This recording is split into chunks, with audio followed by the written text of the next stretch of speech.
Alright, that's enough parlaying for a little bit. I think that's enough time for people to catch up. Hey, what's up, everybody? It's me, Ramses.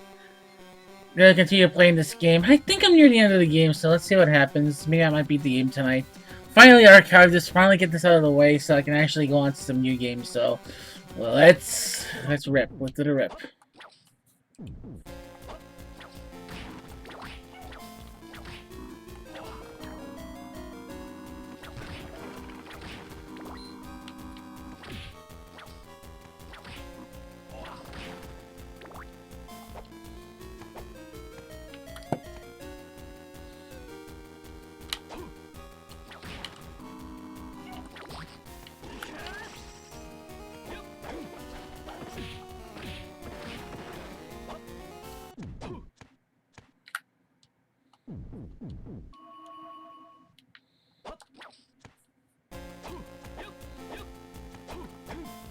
Where can I get it up here? Oh, okay.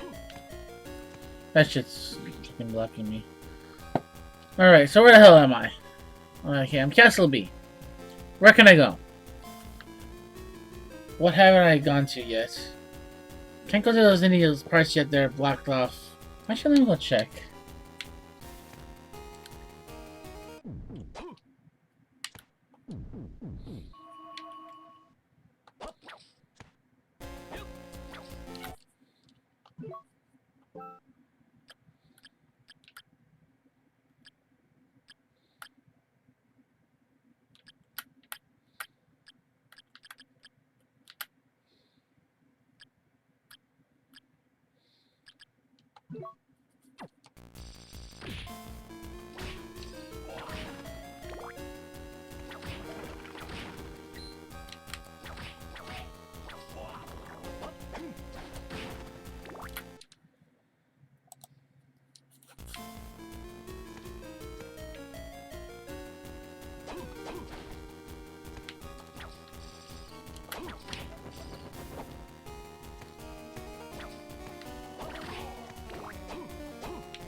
Oh, that explains that. Fuck me.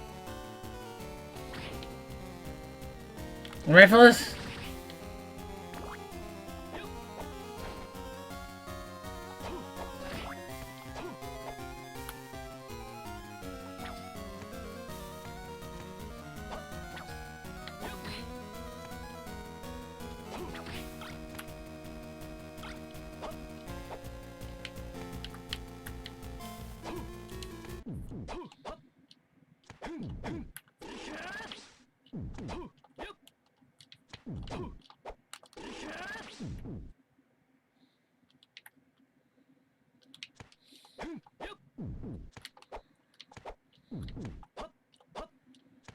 believe one of these rooms that's actually a save point has like a hidden fucking book that I need.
I forgot you can dash in this game.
See if I can go over there to that other room that's over there. I really doubt it.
Ah.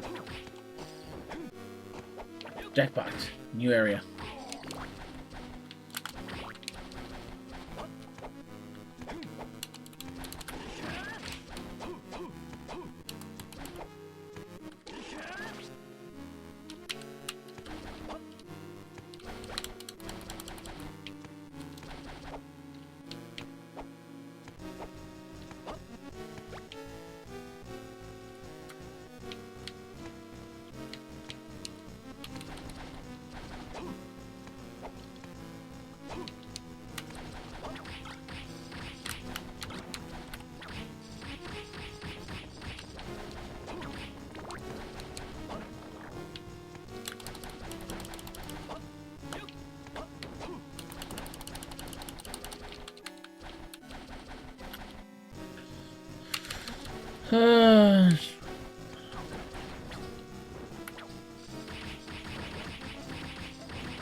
Oh, fuck me.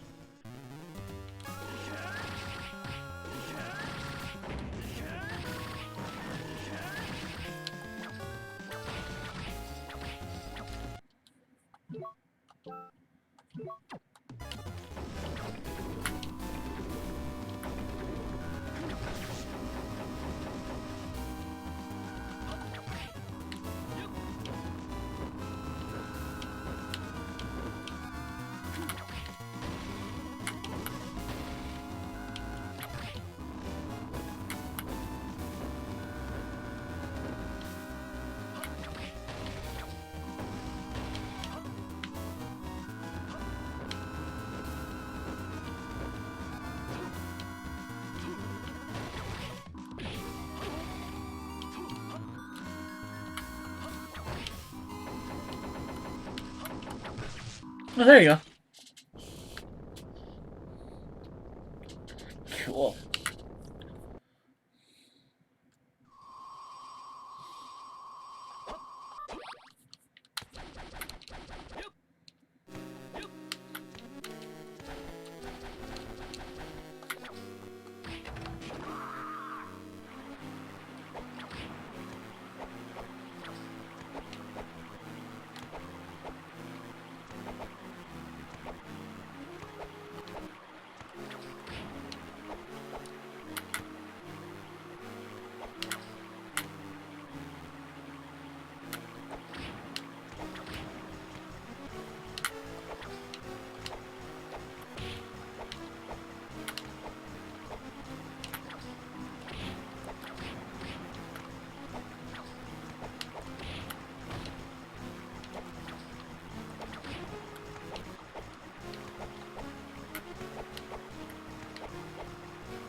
Wow.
Casual. Jesus Christ, he gives me a lot of intelligence, but...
You don't do anything?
Alright, let's continue wandering around aimlessly while I try to remember where to go in this stupid game.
Since I don't have high jump boots or anything like that, I can hit the teleport room and see what's up. If there's anything in the first castle I can do.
Huh, I wonder why I didn't come here.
Maybe maybe I didn't have the double jump at the time.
Aha!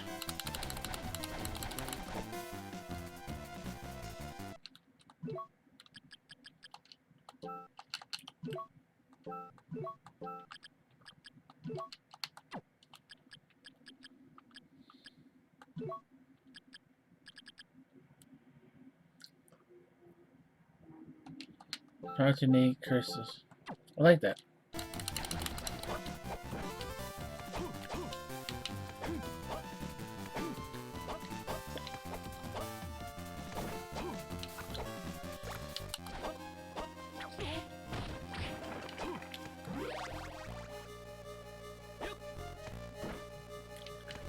Let's see.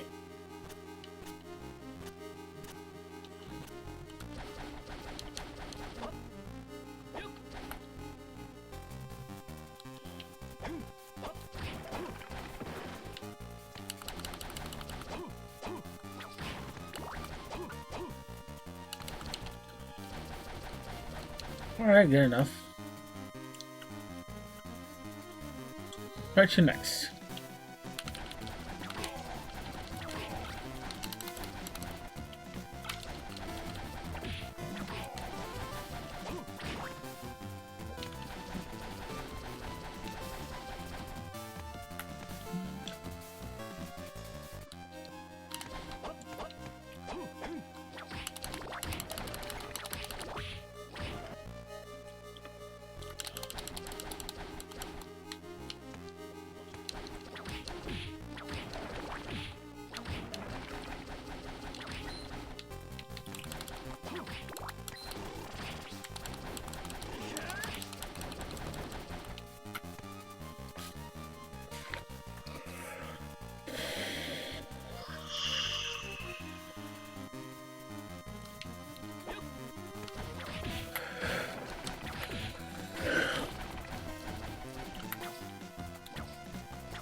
Um,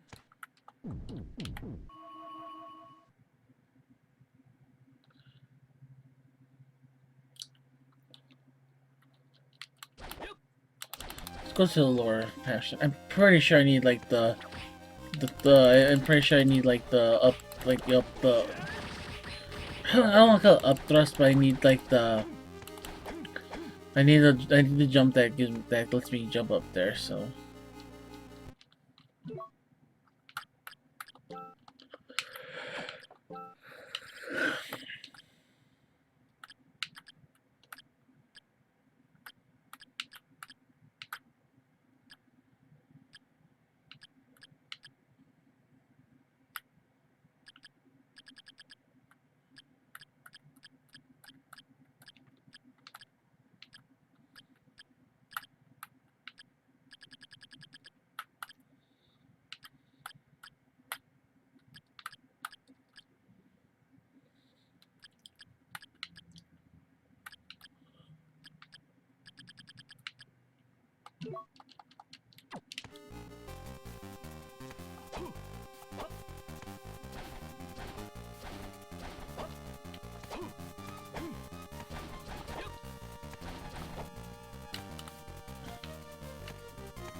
I feel like I'm gonna get really pissed.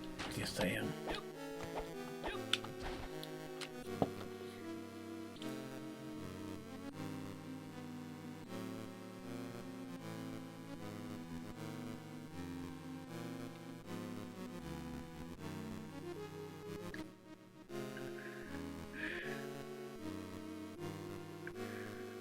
What do I do at this point?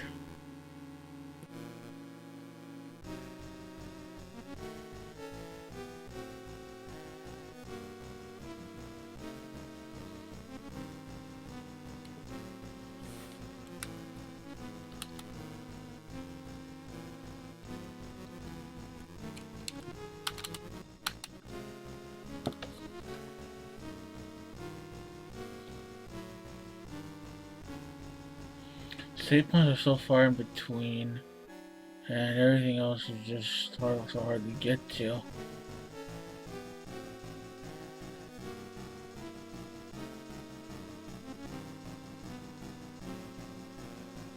I could make my way out to the second teleporter up there, but it's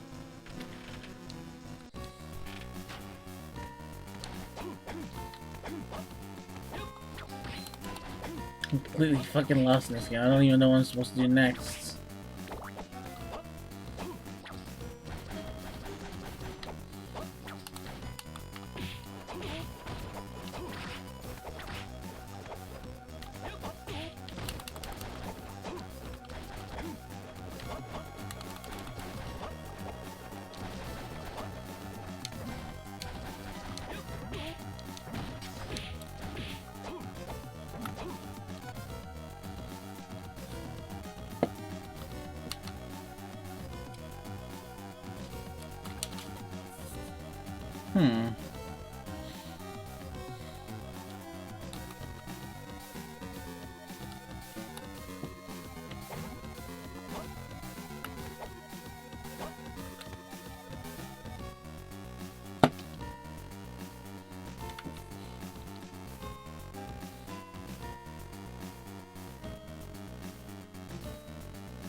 Okay, so I made it to that middle part. I'm gonna try going to the middle part right now.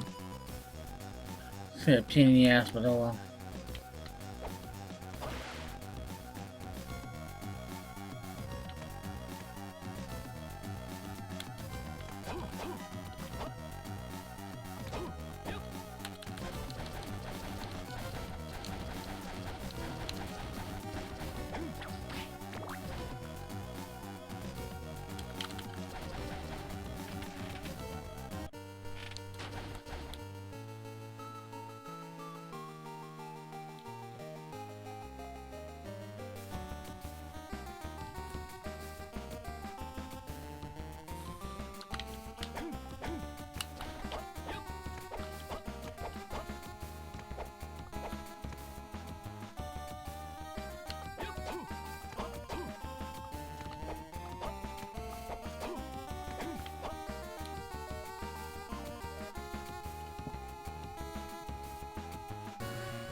Hello?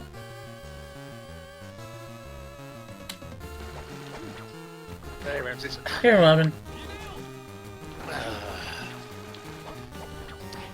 How's things going? Why did I pick up this game?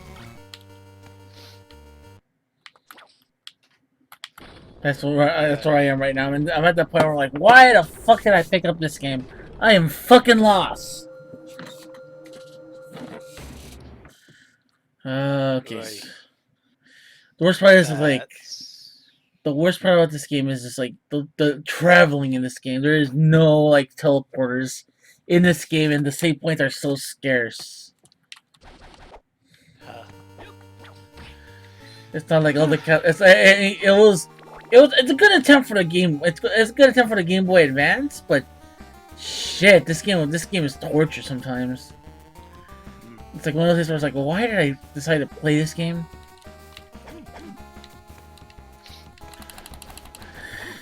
But on different note, fuck you, 2016. Carrie Fisher. Yes. Yeah. Said it in the Discord chat earlier, but it's like, you know. And just when yesterday we were being hopeful about things, and it's like, the Grim Reaper must have been listening in over a microphone, and it's like, oh, okay, fuck you guys, I'm just gonna walk over here and cut the cord on her life. Yeah. Or something. Well, the thing is, it's just like this year's just been bad. Period. There's a lot of just bad things in general. It's just. I mean. It's just what. What's up? Finish your thought. Actors and singers alike and all that kind of thing, like musician people. It's been bad across a few fronts this year. So. That's been bad. Period. I mean, we let Trump win. That's like the biggest thing. It's like, how the fuck did, like, on top of all this problems, we let Trump win. That's like the worst thing that happened out of all this. I think Trump's the least of our problems. Because I'll say, he could potentially die too one day. Yeah, but it's like, no, but after that we had to deal with Mike Pence, and I don't think, like, I would rather deal with Trump at this point if I have to deal with Mike Pence. Yeah. So he's a necessary evil at this point. We kind of need him because if not, then, you know, he'll, like, the second his vice president takes command, and I don't think anybody wants to take. I think he's a lot worse right now.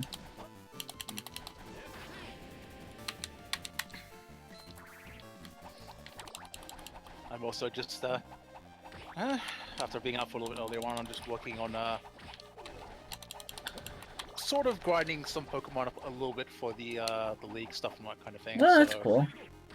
I already evolved that Gablay into a, what is it called now? Gabite. Like. So it's not a certified. So it's not a certified Garchomp just yet. Not quite Garchomp yet, but I mean, I also held off its evolution by a few levels as well, because it learns like Slash and what else did it learn? What's the other moves? Can I tell me again? Like Dual Chop and Dragon Claw. Like good dragon moves as well, so you know it's got those already. That's good. And it's like as soon as it got those moves, okay, now you've hit another level, now I'll let you evolve, kind of thing. And then I've already just like in like the last, I want to say 5-10 minutes, I took a Magikarp that I had in my box, and I just power leveled it up to level 20, and then let it evolve into a Gyarados. It was not hard to do it at all. just put it in the front, swap to the back to another Pokemon for about 2 fights, and then gain like about 8 or so levels out of that from like, you know, just leeching some EXP off of like having some level 40 Pokemon or so being beaten by another partner. That's not bad. You don't use experience share? I do sometimes, but sometimes also when I know I want to direct the give them more direct EXP gains, I just do that because then sometimes at the same time I also use a stronger Pokemon and just level that up at the same time. Like my Snorlax is slightly under level where it's like level 43 and it feels like I could improve it a little bit for Pokemon League stuff. So at the same time it kind of works because he always gets to smash down the wild Pokemon kind of thing. So yeah, it kind of works for now, and it's like it kind of gives some of my weaker ones some levels. That's good. At the moment. Progress.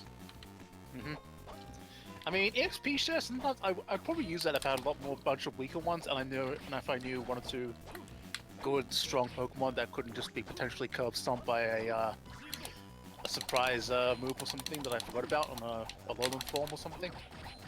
Because sometimes that has happened on some wild Pokemon. Yeah. Because the reason why I bring it up is just, that's become a lifesaver for me when I use experience share. Oh god damn it, you flipping a Alolan Raticate. They decided to make it into a dark type, so it's actually useful for once. And it still hits about as hard as it used to, if not slightly harder than before, I think.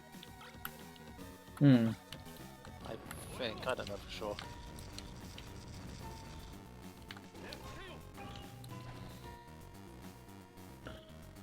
Were they a powerhouse in the original game?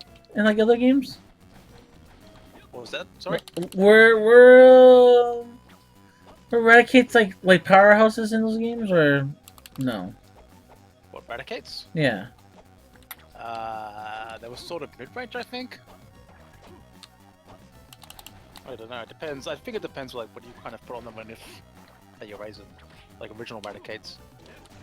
Yeah, but the Alolan one feels a little more stronger because of its new type change and like, you know, just because of that, it gets like a little bit of a different, you know, spin on it. Yeah.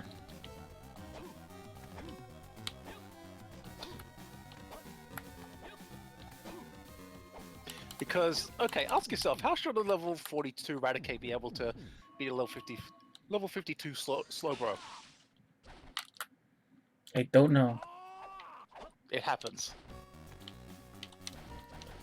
Partly because of its dark type moves like Crunch or Bite and everything, and then also because of its dark type typing, it also makes it more annoying to deal with than what it used to be. Interesting. That's how I feel anyway, though. Gotta heal.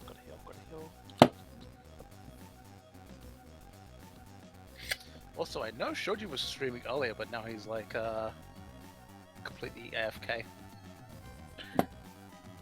You should be streaming Overwatch. Last I saw, but who knows at this point. If he does a little bit later on, if you for Castlevania, you think you'd join him, or he comes back? I don't even own Overwatch, so anybody. Oh yeah. Oh wait. But he did. Oops. I played it whenever it was on free weekend, but that's as far as I went with actual Overwatch. I want Overwatch, but just I have no money for it. And also, my video card is just I don't think it can't. I need a new video card. I need a lot of new things. Did you get the phone sorted out, by the way, or all that? Yeah, but now I gotta unlock the phone, and it's just, are you kidding me? I gotta do more. Actually, I gotta do more steps at the actual store to actually get the phone working. So it's like, so I still have no. I have a phone, but that has no. It's not working. So.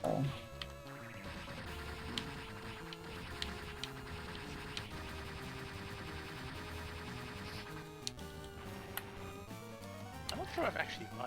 No, wait. Actually, I'm pretty sure my most of my phones are always locked to their same network provider. Now that I think about it, they're branded ones. Yeah. Yeah, this one is not branded at all, so it's like that's problem number one. Hmm.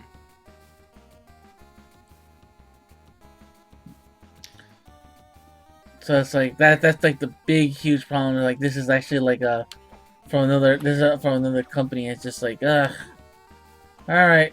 So I gotta go unlock this. So it's like an extra step for me. I just why can't I just why can't I just use my phone right now? Just let me just use it right now. That's all I want right now. I need a working phone right now. Mhm. Yeah, having it unlocked like is potentially better if you ever want to swap or if you travel or something anyway, like by chance anyway. So long term, Yeah, but with those restrictions on it. So well, that's why it's like the reason why I need to unlock it is like yeah, I need someone to I need to go again. I need to go to a new carrier. Hmm. I can just go up here. Fuck it. and over here they used to do a weird little thing, like a competitive thing. I think of like offering you like hey, if you figured about swapping carriers, we'll give you a little bit of a discount for a little bit at the start of things and all that kind of thing to like transfer your number over and everything and all that stuff, you know? Yeah. They used to do that kind of thing over here, I think. I think they still do, I'm not sure though. They don't do it over here. I think what they do here is they entice you by getting you a brand new phone. Period. Hmm. Like they don't like here. I think it's like it's just a pain in the ass for them to actually unlock it. So it's like oh, sons of bitches. So I'm just gonna bring my phone with the current phone that doesn't work with me right now, and I'll be like, look, this phone is not working right now. Can you please unlock this phone so I can actually start using like so I can have access to a phone? Period. I'm not asking for much. I just want a phone right now.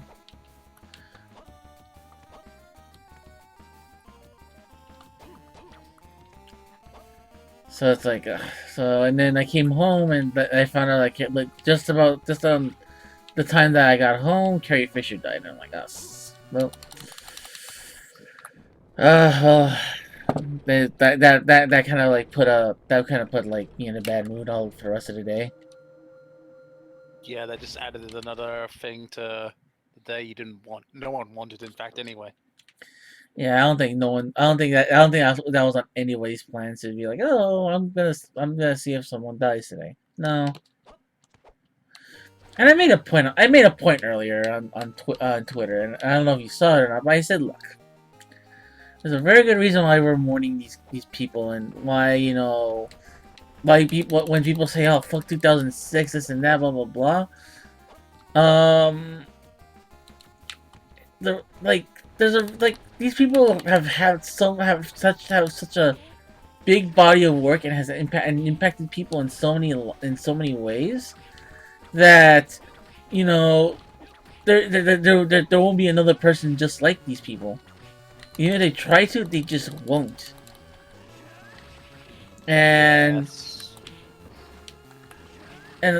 my problem is right now is we're at that point right now where I I honestly God don't believe I honestly God believe I don't think we're gonna have another we're not gonna have anybody's impact for meaningful as the people that all the people have died this year. There will be no one. There like there will not be another Gene Wilder. There won't be another Muhammad Ali. There will never be a there never be another there won't be another David Bowie. There won't be another Carrie Fisher. No one. No one's gonna be able to replace Or Alan Rickman or anyone else like that. Yeah, it's like no one, and that's the problem. There is no one. There is no one. There's no one that can do it because they're their own unique people. And the worst part is the people that we got now. They're fabricated. They're just fabricated people that they brought in from Hollywood and stuff like that to like like they think that we might like, but we don't. So this causes another problem where it's just like you now have Hollywood trying to fabricate these people like in mass. So you got like your Justin Biebers in the world who are like who can't even lick the boot of a guy like Alan Rickman or David Bowie, and just they're trying to push those people over, and it's just what made those people unique is that that they didn't have to rely on that. They didn't have to rely on that. They did it all their own by being their own people. Nowadays, everything's so fabricated and so mass produced that stuff like that becomes kind of like you get alienated by all those types of things, and you you lose something. You lose like you realize that you lose something really important. And that's the fact is that you have no one left. You're gonna have no one left, and if 2006, if 2015 is bad, 2017 is gonna be even worse because like more people are gonna die of influence, are gonna pass away, and there is no one left. There's gonna be no one left to like take those positions for people, and especially like people like Carrie Fisher who. Beyond her movies, she's done a lot of work with her like bipolar and being open to like her mental health and stuff like that. There won't be people like that. And it's sad that like the more time passes, the more people, the more Hollywood type like fabrication is gonna start taking over, and we're not gonna have those kind of influential people again. So it's like I feel like it's now our responsibility to start making these people, because I don't think anybody in their right minds if who's the high like go to Twitch, go to like the main page right now. Who's on the front page right now of Twitch?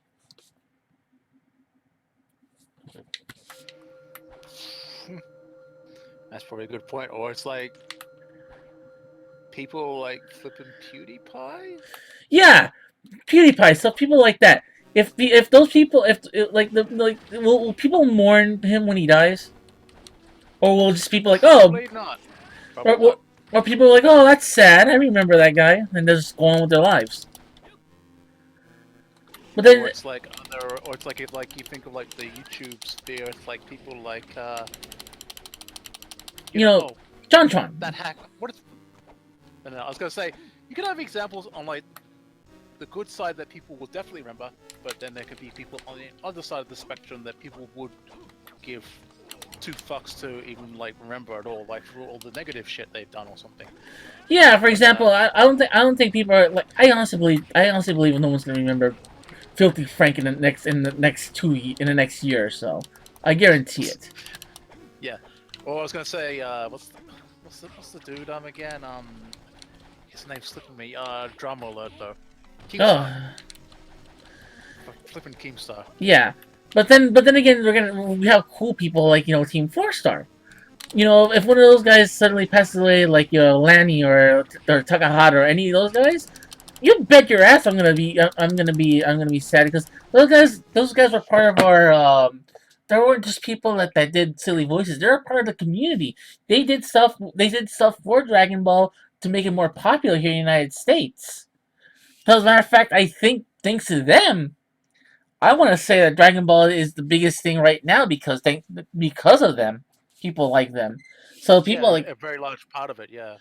so it's like so you have more people. So you have people like that, but I don't think they're gonna. But even then, those people, I love them, but I don't think they're gonna be as influential as people like Carrie Fisher, who's been very open about like stuff like her mental disease and stuff like that. And then she's been in so many iconic roles. She's been in all Star Wars. She's been in like all the original Star Wars movies.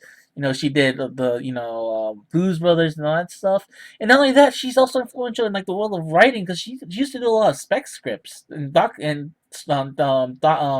script doctoring. Like she actually went into scripts and actually fixed a lot of scripts up during during the writing process. Huh. So she's done a lot, and I don't think there's gonna be people like her. Yeah. And I know what you mean, because it's like there's gonna be like a weird slight vacuum of like talent, like proper defined talent people coming up if we're not careful. The next generation of like actors and things and that kind of thing that have a little bit more broad depth to them, kind of thing. yeah, it's like they're like people like, and the thing is, not only that, it's like for example, Alan Rickman, he's an incredible actor. He has a huge he has a huge body of work that's like unmatched by any other actor, and he's on everything. I think, in my opinion, he's done every kind of like movie you can think of. He's done comedies. He's done Die He's done, like, Hard. some of the biggest stuff. Yeah, he's Snape in Harry Potter. Snape and Harry Potter. Hans Gruber. You know. I was watching that like a few days back, like last week or something. Anyway, so. Yeah. And then what's up? No, sorry. Go ahead.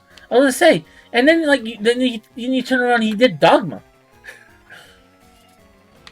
He was the Metreon. I haven't actually seen Dogma now I think about it. It's a good movie. He, like I said, Alan Rickman plays the Metreon, the voice of God, so it's like it makes sense that he's the voice of God.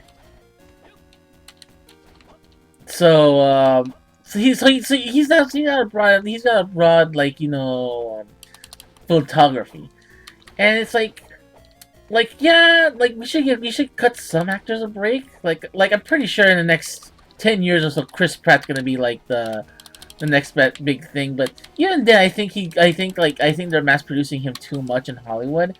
So I fear like he's like, so at one point he's just gonna fall off the face of the earth for like. And well, here's the thing. It's like, I think we want someone as good, or like, say, like Chris Pratt, as opposed to Goof LaBoof taking a prominence. I agree. You know? I mean, this is sort of a proof point that with some of these actors as well, if it hasn't skyrocketed some of them, it's propelled them forward greatly. Pretty much all the MCU movies have either helped establish or like re-establish some actors, period, though, as well. Oh yeah, like some pretty solid ones, like Robert Downey Jr.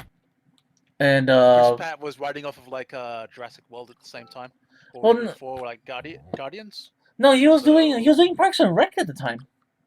Yeah, but that was like at the point where it's like then he got into like a bit of a bigger kick in like movie stuff and that kind of thing around that point, though, you know. Yeah, because like his big movie was his first like big movie he did what's. He was what's the name of that one movie? Wanted. He was in Wanted. He was the obnoxious like co-worker that Charles Xavier slams the computer at, and it's like, fuck you. And then also well, think about Chris Hemsworth and Chris Evans. Like Chris Evans, like, you know, we all sound like, come on, Chris Evans, come on, that guy. And then he did a fantastic job, and he's been made to do like more serious movies and stuff like that. Like, and it's like, you know what? Let him do those kinds of movies. Let the man do what he needs to do to be Chris Evans. And it's just like you're gonna have people like that, and it's gonna be, and that's good. But I guess the point is, it's like all this is kind of like in this backdrop of like we're not gonna have the same kind of like impact. Like all these people are not gonna have the same kind of impact when it comes down to like the other people that came before him. But the good news is, I think, like you made a good point by the MCU guys and stuff like that. A lot of these actors are still young, and like a lot of these actors are very well known. And a lot of these actors want to like who go in also, or also do a lot of other things as well. Like, you know, Chris Hemsworth is like he's a funny ass guy. He's a funny ass guy. Like, you know, say what you will about the new Ghostbusters movie, but you know, he was actually tolerable. I'm pretty sure if you give him like a proper comedy role, he can be pretty funny. Yeah. And it's like, you know, Chris Evans, you know, he wants to direct movies, and you know, I think he did a few scenes of the Snowsphere. And it's like, you know, that was a good movie up until like the very end. It's like, oh shit. But that's a fault. That's a fault of also the material, because I read the original comic. Oh wow, that's a disaster. Do you know there's a sequel to that book?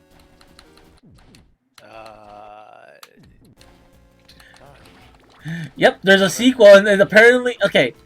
If you're like know what the Snowsphere is, it's just like it's supposedly supposed to carry like the remains of humanity, like this big train going around, gathering the remains of humanity. And did spoiler, to destroy it? Only in the sequel they find out there was another train right behind them. What the hell? Exactly. And that's like, I can't take this stupid movie seriously anymore. I'm sorry. Yeah. When I found that, I was like, I'm just gonna tap out right here. But yeah, like I said, just right now, it's more important right now to start nurturing the future of what's gonna be or what's coming up instead of like it's great to mourn, but the more we mourn, the more we're gonna start putting more we're gonna start asking these people to be in a higher pedestal, and eventually it's gonna get to the point where it's like now like we're gonna have like you have to be like this next person to take this place, and that's not gonna help anyone. I think, but I do believe, but I do. Be like some of our current old guard of actors, well, like if you look at like say the Expendables, Yeah. most of that cast is the good old guard of like action stars and that kind of thing that we know and love, kind of thing. Yeah.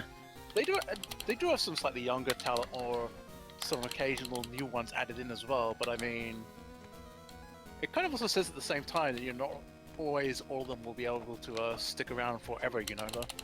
Yeah, I mean, like, and I think some of them have like Harrison Ford have been had death like hovering around them for so long. I still can't believe that man just walked out of a fucking plane crash. And yet he didn't die first, but then for sure. And then also the fucking Millennium Falcon is almost tried to eat his leg. Yeah. So that definitely really wants Harrison Ford, but you ain't gonna have any of that shit. Yeah. But regardless, yeah, you're right. And it's like we're gonna get, but like I said, I think the point right now, the big point is that like we should start nurturing. We should start nurturing some of these new crop of actors. They're the ones that are not produced by Hollywood. The ones we can actually stand behind and actually like make them into like bigger people than they are, instead of just being like cardboard, cookie cutter people from Hollywood, and just start making them into like bigger things. Because I think that's what we need right now. We just need something that's not of that cookie cutter generation that we got right now. Yeah. And just start just making people start like getting people that we can get behind, and also another relevant example when I think about it in my mind. Sometimes, even if not all of them come from, say, the US, occasional Australian ones seep through, but I mean, also the UK has its share of great actors, old and new alike, that have come through over the years, like Cumberbatch, the definite older good ones like Patrick Stewart, Ian McKellen, William Hurt, one of those ones like them. I'm gonna tell you this right now. If those three guys you just mentioned right now die in the next couple of days, I am gonna be fucking sad. I love all three. You mentioned three of my favorite actors right now, like olderish actors, and it's like if any of those guys die within the next in the next 5 days, I am gonna be literally crying. I'm not gonna even stream. I'm just gonna be a picture of me crying because those actors are amazing, and it's just if something happens to those guys, like oh no. Yeah, I dread that day in the back of my mind, but I know it could potentially happen sometime down the road. And you bring up Benedict Cumberbatch. He's really good. And like you said, like there's some guys from Australia too that are really good. Like you said, Chris Hemsworth. He's Australian. Heath Ledger originally as well. Yeah.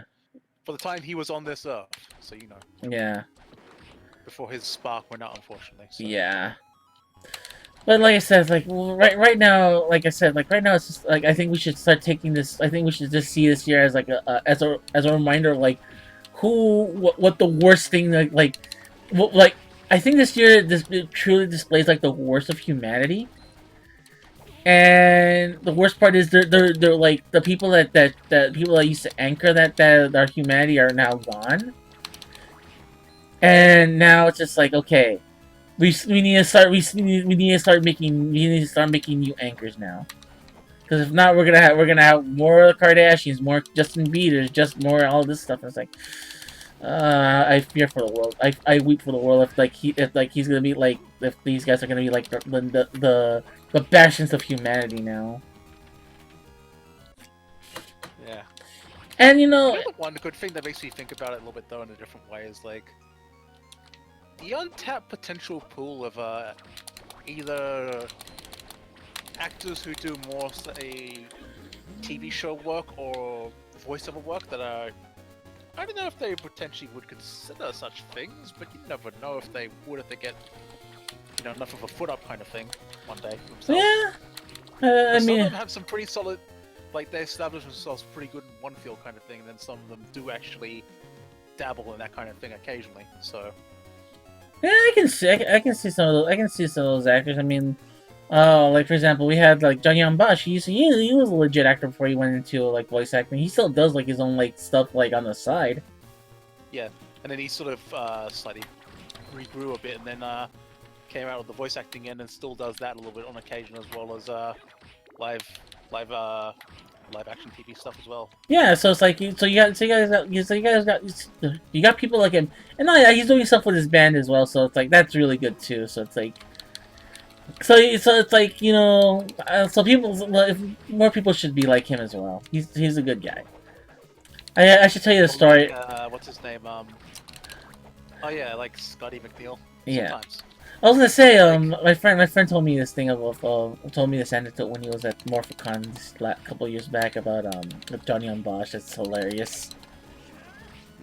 It's like he told me like this time where he got so drunk he's like, you know what, you know what I am.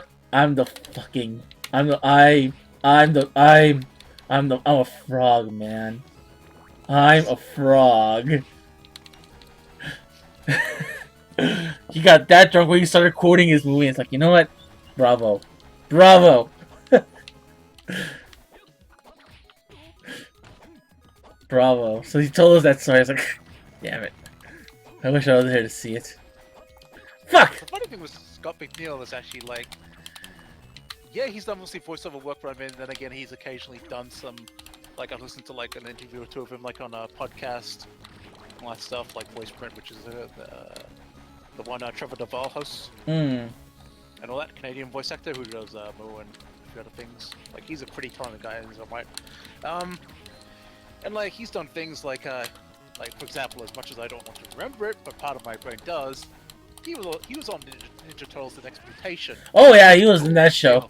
As Bone Steel. I remember that. That's the worst part. I remember that voice. The worst part is like if you show me a show and if Scott McNeil's in the show, I can recognize his voice without even knowing that he was on the show.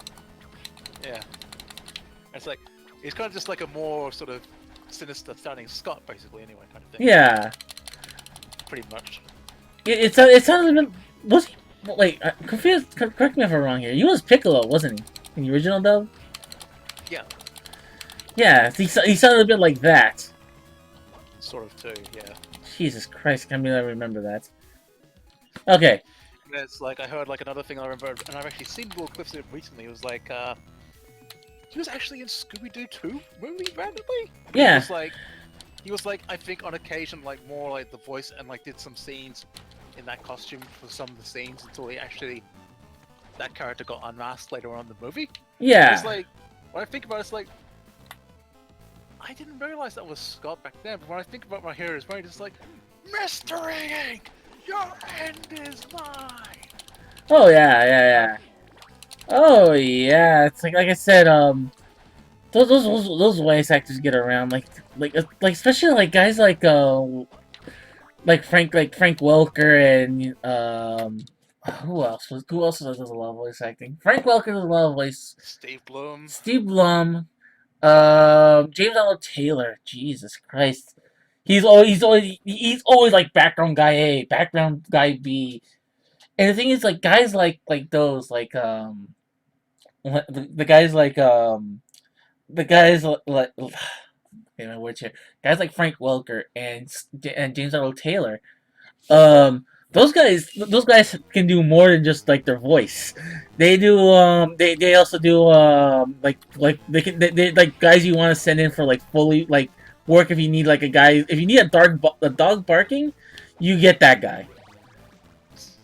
Yeah, Frank's like known for like all his animal stuff as well. So Same with he's James insane. Arnold Taylor. It's like James Arnold Taylor. Like Jesus Christ, him and What's that other guy? What that I can't remember his name right now, but he was. Oh, he's no good for that stuff. D. Bradley Baker. oh yeah, I was getting those two confused. D. Bradley Baker and James Arnold Taylor. I keep getting those guys confused, but James Arnold Taylor gets a lot of work. D. Bradley Baker is the other guy that makes that if you need a guy to make like a weird accent or just have like a weird voice, you get him. Yeah, or he can do a limited range of good animal sounds and stuff too. I'm pretty sure as well. Like He's a stuff voice. for- He's a little growling sound of a platypus. You didn't know? That silence makes you think. That silence is like it's confirmation. Like I just blew your mind, didn't I? Yeah, that's like, huh. Yeah, there you go. I just taught you something. But who else is there? I'm trying to think who else. Yeah, but Scott, yeah, sea blew my ear everywhere. As a matter of fact, it's like I just heard him the other day when I was at fucking 7-Eleven of all places. And okay, here's a funny little thing that when I think about it, but when I think back on, because okay, on my phone I like audiobooks, Audible stuff, and that kind of thing. Like once we get a free audiobook. Yeah. And one of my favorites still that like I listen to it on occasion just because of all the stories and all the behind the scenes BS that went down in a good kind of way and a not so good kind of way. Bumblebee and Me, that audiobook. Oh, with Dan Gilzaban. Gilzaban. The thing is, like didn't he become like a voice acting director? If I remember correctly. I'm pretty sure. Like, well, it wouldn't surprise me if he has, because I mean, considering how many years he did voice acting as well. So. Because he does still work sometimes. Like he did Bumblebee for Transformers Devastation, which was great. But it's also like he last like I haven't heard from him since like for a while. And the first time I started hearing his name again is when they started doing the Spider-Man Shattered Dimensions game, and it brought him in to be Spider-Man 2099. Yeah. Goes him. To that audiobook, it's like it reminded me like how much of the old talent that there used to be around at a certain point where it was like at a really good peak for like voice actors and that kind of a one. Yeah, but I'm trying to remember like some of those passed off or passed away. Yeah. Recent years and that kind of thing. Like John Stevenson and what's his name? Don Messick. Oh, Don Messick. Don Messick. Oh my God, he was a. I think that's like out of all those people, Messick is the one that's the saddest because like he was pretty much like cartoons in like the 70s and 80s. Because it's like that's the weird thing about the Transformers. It's like with that gigantic cast, they had to pull in so much talent for that show anyway. Yeah, and it's like as much as like G.I. Joe got a share of that talent pool too, but Transformers needed so many more though. Yeah, that I can tell you that much right now. It's like they learned because the thing is the thing is what they from what I remember is that they had when they were making G.I. Joe was the first show they made. They were like they kind of went in like half cocked. Like they weren't so sure if this was gonna work or not. I was like, I don't know about this. Let's see what happens, guys. And but lo and behold, it was like the right show at the right time, and it's like, holy shit, this thing exploded, and like they kind of lowballed the success of it. So when they went in with Transformers, they kind of already had their growing pains already with one show. Yeah. And so like this time they can actually they did the show properly. Even though there was more problems with that show, there were more problems with that show than they showed off. There's a really good documentary. You should check it out. It's online. Some guy made it. It's called SF Debris. The guy's name on YouTube. He makes a lot of what? I've heard of him. Yeah, definitely. Yeah, he did two really good he did two really good like documentaries that I like listening to. The first one was like the behind the scenes of Transformers, and there was a lot of. And it's a very good story. It's like it tells you like he goes through a lot of like what was going on in Marvel Entertainment at the time, and how like they didn't want to make this show because it's like oh my god they wanted to keep some sort of integrity and like they felt like they lost a lot of their integrity when they made GI Joe. It was really interesting. It's really interesting. What? Wait, how Yeah, does that kind of work? because Is it they because used they to. feel like they're kind of selling out or something like Because that, the thing or was, they used to be another company. The Marvel Animation Studio in the '80s used to be the Patty Freely, and they used to make the old Pink Panther cartoon. They did the original. They did the original animation sequence for the original Pink Panther movie, and they did the cartoon. interesting? So they have a lot of so they have a lot of like they have a huge backlog of they have a huge backlog, and a lot of those people that were working at that time of the Pink Panther and stuff like that. They're like, why are we making like commercials? Like we used to, a lot of us used to work on on the days of the shorts of on when they used to make shorts of the movie shorts of like Tom and Jerry. So it's like so they're like, fuck this. Why are you working on it? Why are you working on these commercials? This and that, blah blah blah. And he just said, you know what? We're not gonna work on the show. So what they did is they actually got toy animation to make the animation for Transformers. I was gonna say if that was part of the thing that made them kind of feel that way. They don't want because it's like they're having to go to a Japanese studio and say, "Hey, can we hire you guys to do all this animation work that we need help with and all that kind of thing?" Like, Yeah, because these assholes are just being assholes. Please. Because it's like, I mean, it shows when like Marvel they did the first season. I mean, not that the animation style was bad or anything, but it's a little bit less well established than when Toei took a more bigger hand in like season 2 and all that kind of thing. I want to say. Well, no, they had some problems too because like when season 2 started, what ended up happening was they had to make these episodes. They had to make 65 episodes. 65 episodes is usually considered a good. That's considered one season here in America. So what they did is they had to outsource all the episodes to like different animation companies. Not just Toei was making episodes. There were a lot of other companies like all around Japan, and mainly in Japan, Korea, and China. We were all not Korea and not Korea. Not Korea. Was it the Philippines? Yeah, the Philippines. I was gonna say the Philippines, not Because China. there was Acom made episodes. They made a lot of episodes because They did at least 3 or 4 of them. They did. no, they City did. of Steel, City of Steel, the Autobot Run of the Core. Well, the thing is, they made a lot more. They did. I'm very sure Acom did all the animation for season 3. All like most of the animation errors, and it's because the reason why is because Notion Shin, the guy who actually was the animation director, that was his studio. So like, hey, why don't we hire out the guy who's working with us?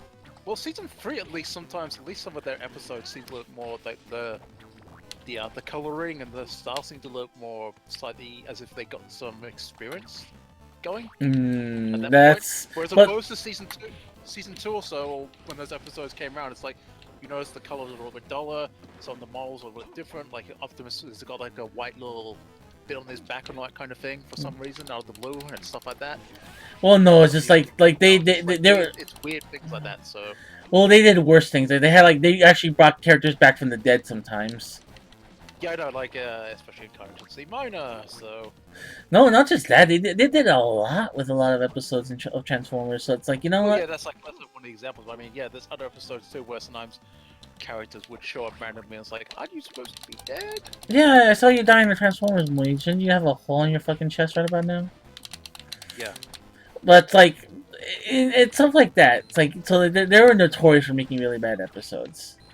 But like I said, what they had to do is they had to split up so many episodes through so many studios.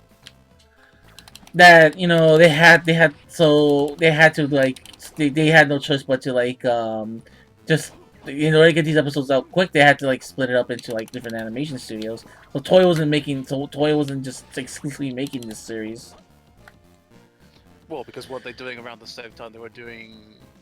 Were they working on either G.I. Joe or they were doing Inhumanoids or something too? Like they were doing like a lot of series. Well, they were doing everything. They were doing everything in Japan and the United States and everything like that. And in between, it was. But the good news is, like with Toy, they have the manpower. Toy, that if you want to get this shit done, you get Toy, because they were doing a lot of things. They were doing at the time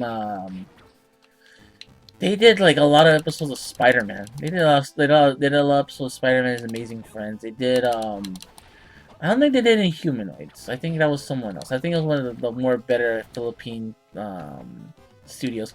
I think they worked a lot on also on Gem the Holograms. They worked a lot on that show. Cause that show's actually consistently looked like I was watching some episodes not too long ago. That show consistently looked really good. If there's one thing that's one thing I give them is, well, A, it has really good music, and B, holy shit, that the animation's like crisp in every episode. Like there is like there's no Carnage in C minor episode in that list of episodes of Gem. Yeah.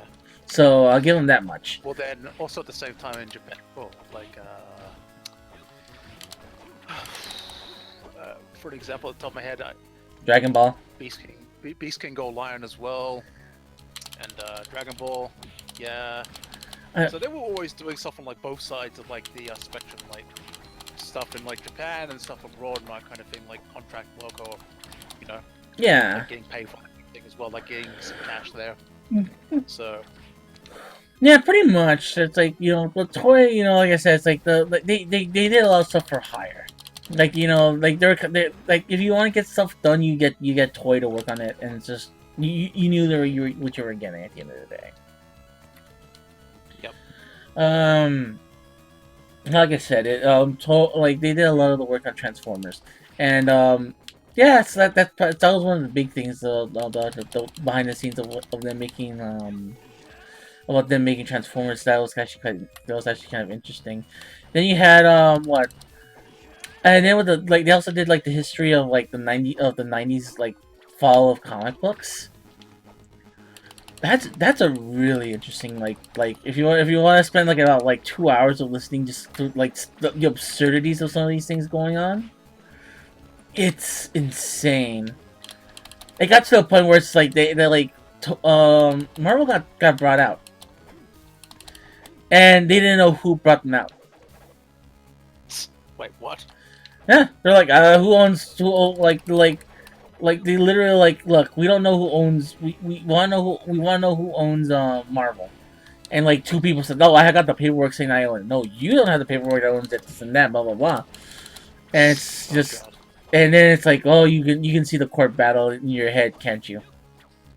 It's worse than you imagine. Trust me. By the way, am I remembering wrong, or did they also do some work on like the first few episodes of the original TMNT series? No, that was TMS. Someone else. TMS. Oh, TMS. Okay. That's another like animation studio for hire. That's like you want to. It's another example of that kind of thing going on in like those days, though. Like but they were like, in my opinion, they were way better than everybody doing animation at the time. Don't believe me? Go watch like episodes of like Batman the Animated Series. I think they did like a good 60% of the episodes, and it's like you can tell like the kind of animation quality they make. And they also did a lot of Tiny Toons as well, and you can tell which episodes they made. Like almost like right away, it's like when you see animation so like crisp and like so like well made. It's like, oh, this is a TMS animated episode, and it looks really good. So yeah, I think TMS, they used to work a lot with like I mentioned, like they used to work a lot with Warner Brothers. I think it was like early as that seems about right, actually. Yeah. But they did work on one episode of Transformers, and that's like I think like that's one of their like, if you want to see TMS animation at their best, You look at that. You look at that episode they make. They made for Yeah, that's Transform. Call of the Primitives. Yeah, and I think like one of the guys who directed it, like apparently they thought that for a while it was what's his face, Masami Umbari. They thought that he directed that episode, but no, it was like someone else like that was working like under him. Because Obari was like, yeah, I know the guy who like Obari, like the guy who made it, the guy who directed that episode. Like the people thought at first it was Masamu Umbari, you know, the guy who made, you know, he makes a lot of he makes a lot of anime, but right now he's working on Gundam and stuff like that. Yeah. And they thought for a while like he was working on he did an episode and like they deduced it as like they thought like, oh, it looks exactly like this and that, blah blah blah, and they're like, no, but I could tell you, like, I pointed the directions to the guy who did do it, and he confessed like, yeah, I did the episode. Like, brilliant, fucking brilliant. Thank you, internet. I can sleep easy tonight. And I forgot the name of the guy who directed it, but I think he's actually kind of prolific. Like he's done a few episodes of a few things, a few things of note in the last couple of years. So Also, the funny thing with those, also I remember watching it. There's like I can't remember what the episode title is off the top of my head, but surprisingly there was one episode in season 3 at the very least that surprisingly directed by Paul Dini. All of a sudden, it's like, okay, wow. I think he wrote. That's another kind of. I think he wrote like some of this, like I think he wrote one or two episodes of the anime of the G1, because he was like a writer for hire, man. He like in the 80s, he used to work a lot. I think no, like I think I wouldn't be surprised if his name appeared on episodes of GI Joe or I think he used to do a lot of episodes too for Real Ghostbusters. Same with like a guy. Like, of course, we all know the guy who used to work a lot on Ghostbusters. J. Michael Straczynski. Yeah. But like I think Paul Dini did his fair share of it. He did a lot of fucking He-Man. Like Transformers also had like a lot of ones that came and went out, like good ones like Flint Dilly. Dilly and I met Buzz the man. Dixon. Buzz Dixon. I've met both of those guys in person. They're amazing, like people. I met Flint Dilly twice. Episodes. I met Flint Dilly twice. He's a really cool guy. He's like, if you want to sit down and like just like sink in knowledge of like how to work in like the writing business, you spend an evening with that guy. He's really cool. Go on.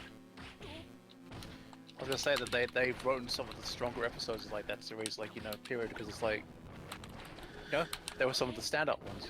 Yeah, and the thing is about with Dilly and Dixon is like Dixon. He might as well just be like the head writer of that show. He might as well be like the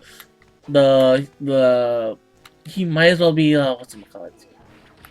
He might be Dixon might be the Greg Berlanti of the Transformers and GI Joe and all that stuff.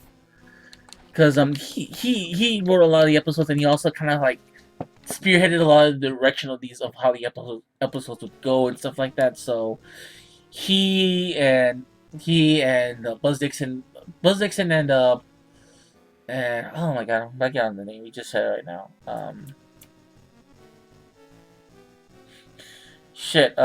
Flint Dilly. Those two guys, they might as well just be like the head writers, like not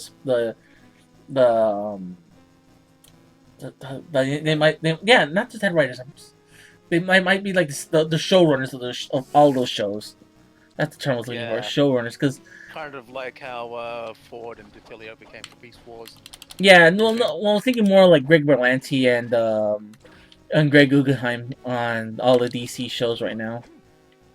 Would you say that was the case for He-Man as well? By the way, that they were both like the lead two dudes, or not quite? No, the lead dude. Would you say? The lead dude by. Would you say it was? Lead dude on He-Man is definitely like 1,000%. That was all Lou Scheimer.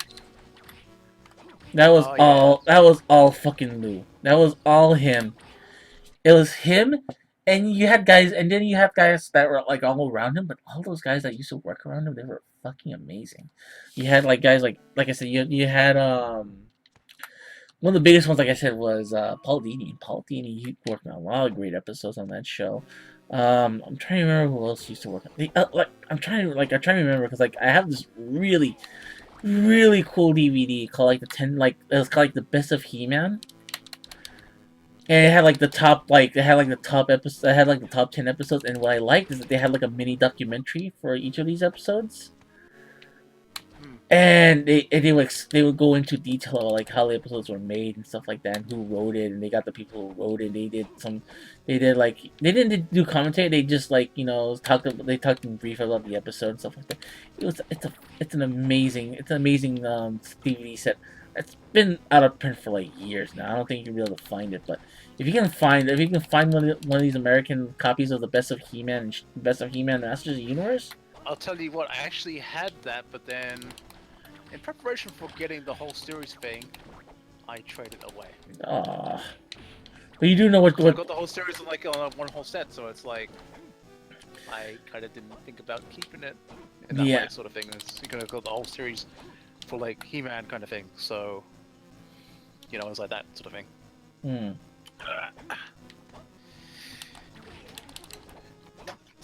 Shoot! There goes my phone. Come here.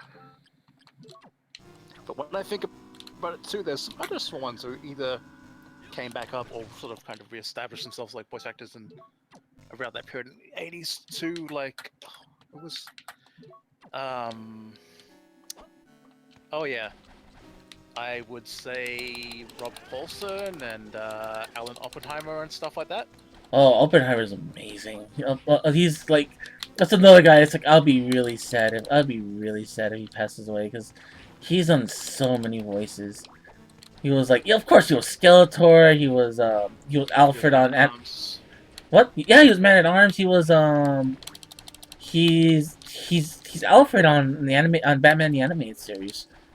So it's like guys like he's got like a lot of Wait. Batman the Animated Series? Yeah, he was Alfred. No. That was the guy who did Doc Ock and Spider-Man. Alfred Molina? No. Ephraim Zimbalist Jr. Are you? Wait, hold on. Or Doc Ock, 90s Spider-Man? No, let me. Or are you thinking the previous Spider-Man maybe or something? No, I'm talking about. What are you thinking? I'm telling you, dude. It was fucking Which one? I mean, shit. Yeah, like the 90s Batman the Animated Series. Yeah, that's Ephraim Zimbalist Jr. That was Alfred. Oh my god. And who did Alan Oppenheimer voice in the Batman the Animated Series? Jesus Christ. I'm looking at Adrian Barbeau, John Glover, Dan Pearson, Roddy McDowell. I keep forgetting John Glover's on the show. Oh my god. Oh, let me see something here.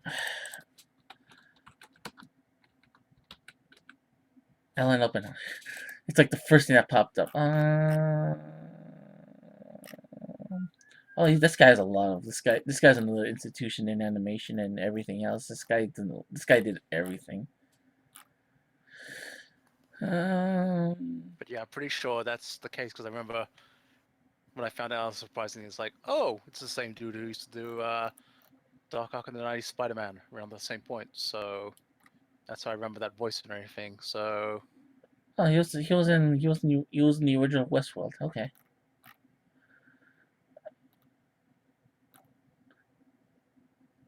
Oh my god, my life is ruined now. I could have swore he was in that show and this and that, but oh well.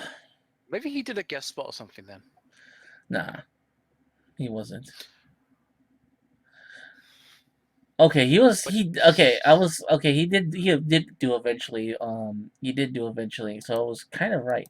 He did do eventually the voice of Alfred in Batman, Superman, Public Enemy. Oh, one of the later Batman things. Okay. So it's like, so he did do something, but it's like, it wasn't the one. It wasn't the one I was thinking of, unfortunately. So. And when I think about it, that sounds about right because that was around the point that probably Rob Paulson got his start. Was probably around that point. Oh yeah. 80s. Yeah. He like Rob Paulson, like definitely he started like around the 1980s. I think like if you listen to his podcast, he'll talk a lot about the stories and the people he used to meet. Because I think yeah, I want to say like one of like his earliest stuff was like was like Transformers, just doing like who was the in Transformers? He was Skydive, right? No, no, no. He was slingshot and air raid.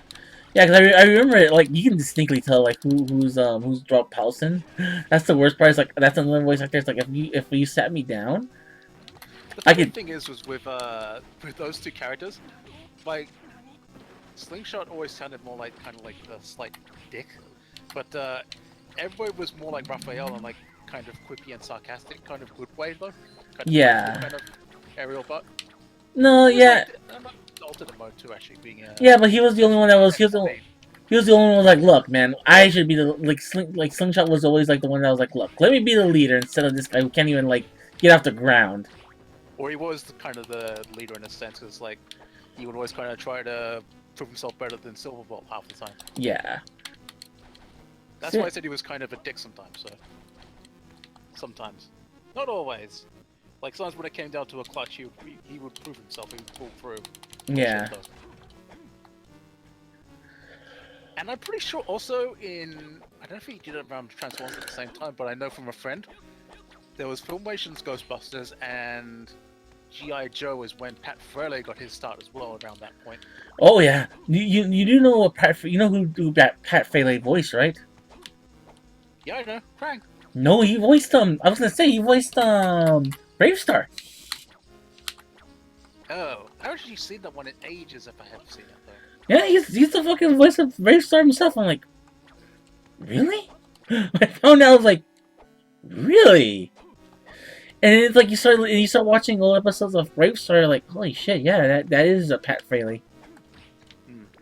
Like there's like he just like again like the minute you figure out that the minute you figure out how the voice sounds in another show, you kind of unhear how he sounds in another show, and then so now it's like when you start listening to Bravestar, it's like shit, that's right, that's Pat Fraley as Bravestar, and it's like yeah, Here's a trippy thing when I think about it. When I think about when I used to, and I got the whole series on DVD, and it wasn't easy to get like a good set of it because like it was a little weird at first when it came out. Defenders of the Earth. yeah. The voice cast on that show is interesting to say the least. By the way, that's another show I think Toy. By the way, that's another show I think Toy was like were Hitman Partly on. involved in. Yeah, Yeah. but Because one. like they had that given a similar kind of style, and I think a little bit of Marvel Sunbow stuff going on, so there was Yeah. a collaboration going on again. Yeah. Hey, is he going? When I think about it, okay, so Flash Gordon is voiced by the same dude who did Leader 1 and GoBots. Yeah. Interestingly. That was the one thing that stood out. And then Lofar was voiced by, That was Buster Jones. yeah, who did Blaster. Blaster. Amongst other things, he was like he's more of I think wasn't he a DJ before this? I don't know, actually. And then also Mandrake was voiced by Pino Beneday, who also did Oh, Splinter Splinter, and that's Grapple, right. Yeah. and Grapple in Transformers. Buster Jones was American voice actor. He's better known for Black Vulcan. Da, da, da.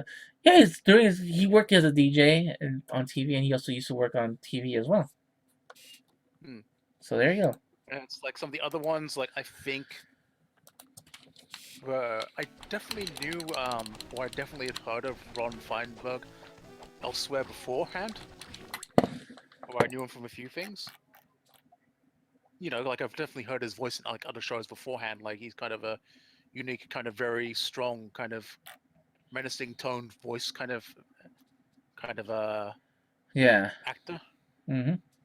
And that's like one of the ones that I eventually kind of really. Oh, you know kind what? of tried to remember. You know what? I just remembered something. After looking at Wikipedia, you know what was confusing Alan Oppenheimer with? What? Norman from Big O, the butler. I could see that happening. No, that's who he voiced.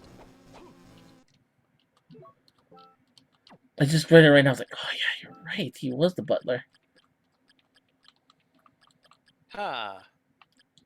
I've got the Big O both seasons on DVD. I should watch that someday. Yeah, there you go. It's a good show. I love that show. Hey, let's keep going. But yeah, it's like because like I've seen some weird stuff where it's like, I mean, here's a weird story. Before I even knew properly what RoboForce was or is, I used to have just like like sometimes you get like little audio cassettes and things like sometimes with a book or sometimes with a book Yeah. out, like depending on what say parents would find this thing and it's something you'd listen to when you're like on a travel or time to chill out or something or just something to do. Oh, I used to have a It's lot of. like I used to have those cassettes. I used to have a lot of. I used to have like my favorite one. I used to have a Dick Tracy one, but go on. yeah, and it's like I had one of like RoboForce and like in my head I had this very different imagination thing of how these robot dudes kind of were and all that kind of thing for RoboForce. Mm-hmm. Like how they described like how Coptor and things and all those ones and how they would like some of them could do only certain abilities like would be known for like flying more or something like that kind of thing. I remember in that audio cassette that it definitely had the same voice actor as Ron Feinberg because it sounded the same kind of voice as the show. Mm. Well, and some of the other characters that were in the show too, like when I saw like the actual episode stuff, and it's like, oh, you found out all the robots are like, oh, they're kind of like old hover style, almost Doctor Who like kind of robots, you know? Mm-hmm. Like those older style, simpler claw, pincer arms, and everything. Mm-hmm. And then it's like see more of the episode, and I hear all these voices and things like, yeah, there's a few of the old stables in there as well, and then some new ones in there as well, definitely mixed in that. And then it's like they did the pilot thing for the animation series, and it's like with Ruby Spears, and it's like it never went anything beyond that. It's like left in such a cliffhanger, and it's like, what the fuck happened here? I wondered what the fuck happened here with the TV show. Mm. I haven't. That is actually a show I've never seen before.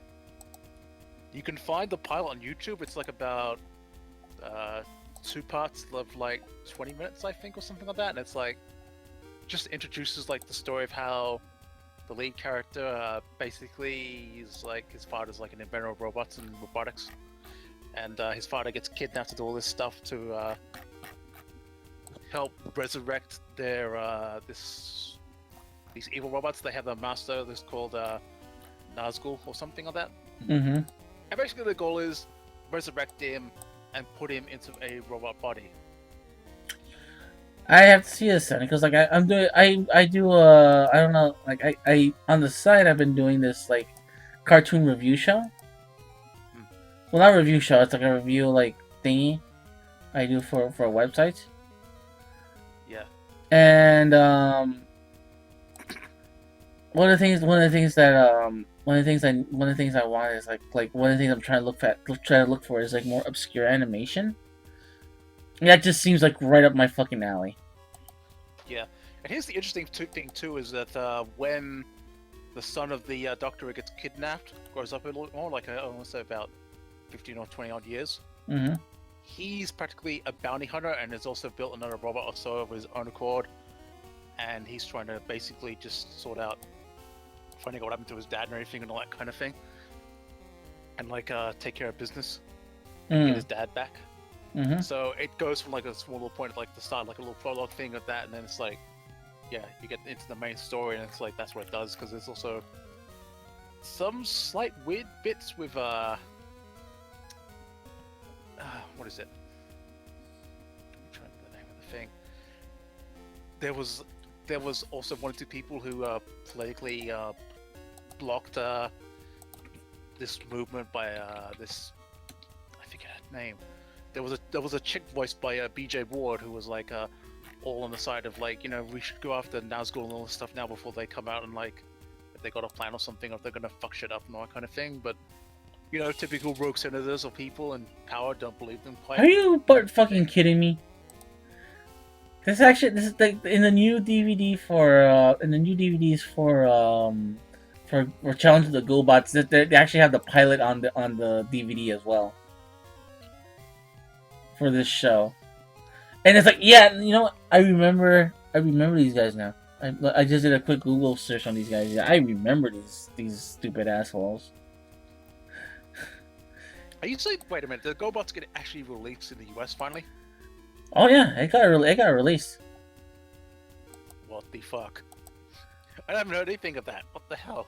Oh yeah, I got released like not a year ago. It got released like some time ago actually. Like I want to say like a couple. Because I thought the GoBots would be stuck in eternal purgatory limbo legally because of Yeah, Transformers Transformers. stuff. Yeah. No, they found like I think what they did is like they found a way around it by like because it's at the end of the day it's still like they still own like it's at the end of the day the animation is still Hanna-Barbera. And also, like in that turn too, they also UB Spears, so they both practically own the animation. So why not? So, so they so they really worked something out somehow, even though there was all these potential legal issues with it. Pretty much, yeah. I didn't think that would even happen, but sometimes weirder shit has happened when people want to re-release something. Pretty much, yeah. So it's like, let's see, like yeah, it's basically it's like they own they don't own like I think they own like the actual animation, but and so they can do whatever they want with the animation. So they can say, "Screw off, we want to do our own thing." But I mean, well, Hanna-Barbera is technically defunct nowadays, so it's something else right now. It's actually be folded into Warner Brothers. yeah. So it's like, do Warner Brothers even care about those rights? Do they potentially have anything of like a hold on, or is it like when Hasbro or all them probably came up to approach them and say, "Hey, we're gonna put this series out on DVD that you guys used to own. Do you care about that, or not really, or Yeah. like this old series of like a dead IP franchise that they probably can't do anything with because we own the name rights to it." So I'm pretty sure they're like, look, we'll like if we only do it like because they're like if we do it through our video through on DVD through a man and not mass release it, can you not sue us? And that's what they did.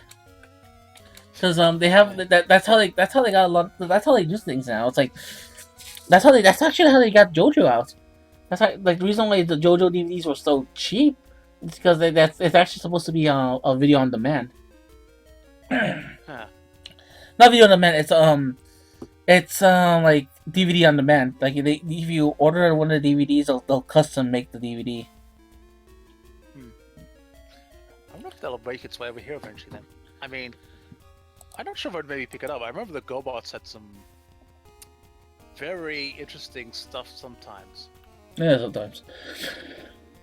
Not always, but sometimes. Like, I mean, one episode I used to have a little cassette, and it's like, when you're younger, sometimes you just watch the episodes, and some of them were kind of cool, some of them were just standard fare, meh stuff.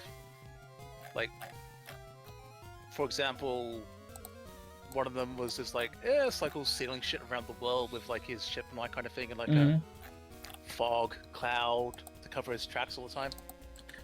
I'm trying to remember what. Then another one had them establishing like it was called New Earth, where they established like a little colony on another world and that stuff, like some humans and people to like start a new fresh life and that kind of thing. Yeah. And then it's like, oh, the Master Renegade, voiced by Peter Renegade and all that stuff, and like some rogue renegade dudes come here like to cause trouble and shit. And it's like the GoBots they have isn't like about 3 or so of them. They kind of get knocked out for a while. But guess what? Psycho comes here to the same planet, and then a little civil war starts between the rogue renegades, the insect ones, and the regular renegades. So it's like for a little while, and then the other Guardians eventually wake up, and then you got a freeway duel going on, like blasts and shit going all over the place. So that's fun times. But then the fourth one was like, oh, they break out Dr. Braxis. Yeah. And he makes them basically a supernova cannon kind of thing, which can cause a star to go supernova and blow up shit. Seriously. And they actually use it at least once in a demonstration where one system actually at a GoBot meeting gets wiped out. And it's like, whoa, what the fuck? So that was a little more of a slightly darker episode, Sounds I about want right. to say. So it's like sometimes, yeah, like I said, sometimes some of their episodes are, they're okay. Sometimes they're kind of interesting, and then sometimes some of them are actually somewhat interesting stuff Yeah. like that. So that's why I'm kind of mixed on GoBots. It's kind of like Transformers sometimes too. Sometimes have some good ones, sometimes some bad ones. Well, there's a lot of bad episode of Transformers, I can tell you that much right now. Mm-hmm. I mean, that show makes no illusions that it's crap sometimes.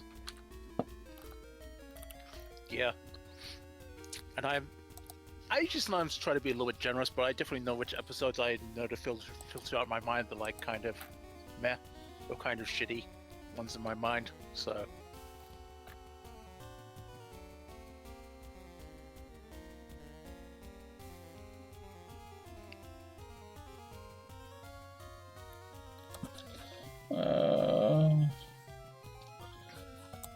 So I was in the right path going all the way up here. Oh fuck me! I need to go all the way up there.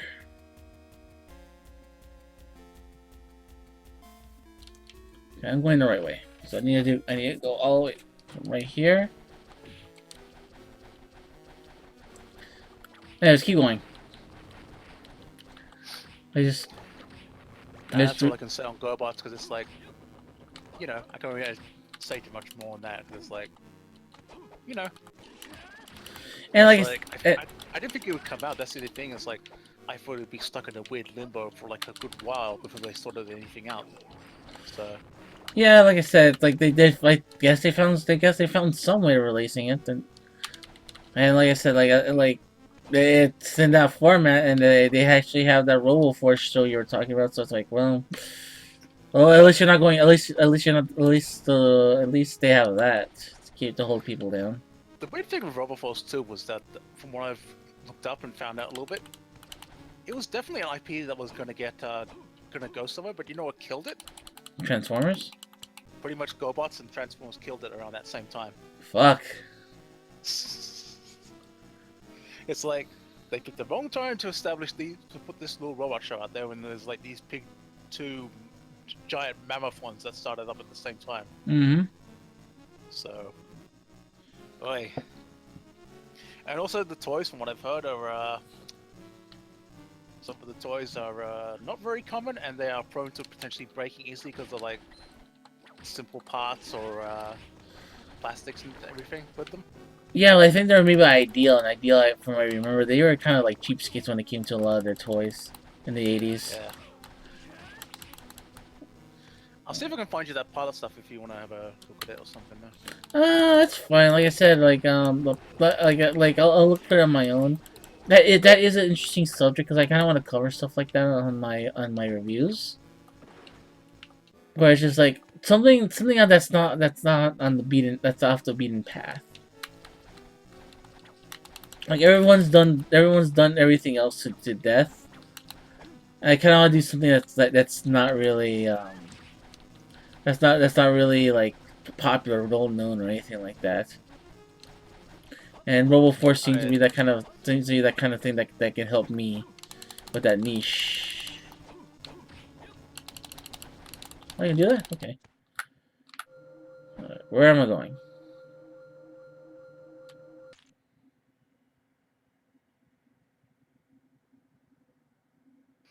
Okay. Your PMs, there's part 1. Okay, I think that's what it's called. The pilot was just called simply The Revenge of Nazgar. So that was the lead dude who died. Yeah, he's a bad guy. Yeah. Mm-hmm. The lead dude of the main enemy RoboForce is 100, but yeah, the guy they're trying to resurrect is some ancient tyrant, Nazgar, pretty much. So. Excuse me. But yeah, there's part 1 for you. Just so you know, you got that thing to at least guide you in the right direction. Jeez, that arrow was like right in my fucking head. Anyways, yeah, I'll check it out. I'll check it out when I got some time. I kind of the thing is, I'm thinking about with those kinds of things. I'm thinking about making like I'm thinking about making a YouTube show. Hmm. Like I'm thinking about doing something like that where I'm just reviewing like crazy ass things like that. But let's see how things are. Let's see how things go. Oh, Also, if memory serves me correctly, I'm gonna check this video to see what's like there. Whoa. The volume's all a bit loud again.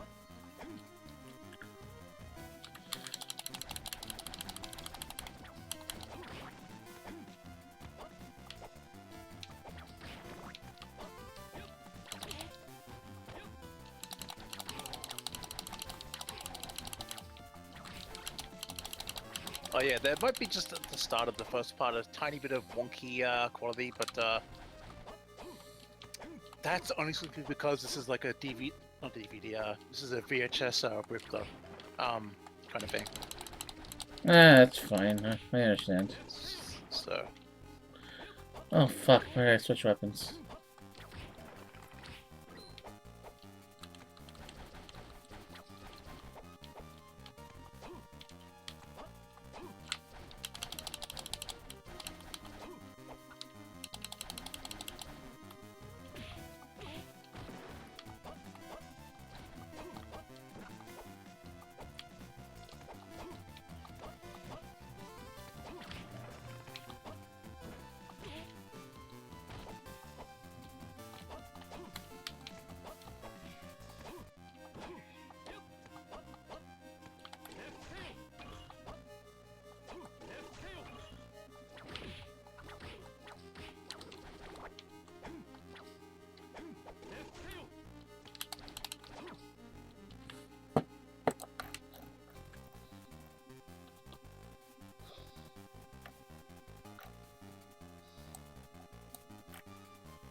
okay, uploaded 2 months ago.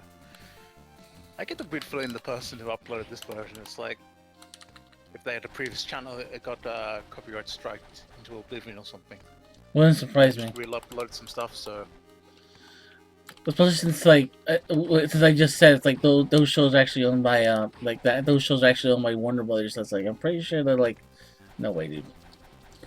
I'm pretty sure too those DVDs like came out like after those 2 months. Like it's way after that because those DVDs actually went out for a year for about not for a year or so now.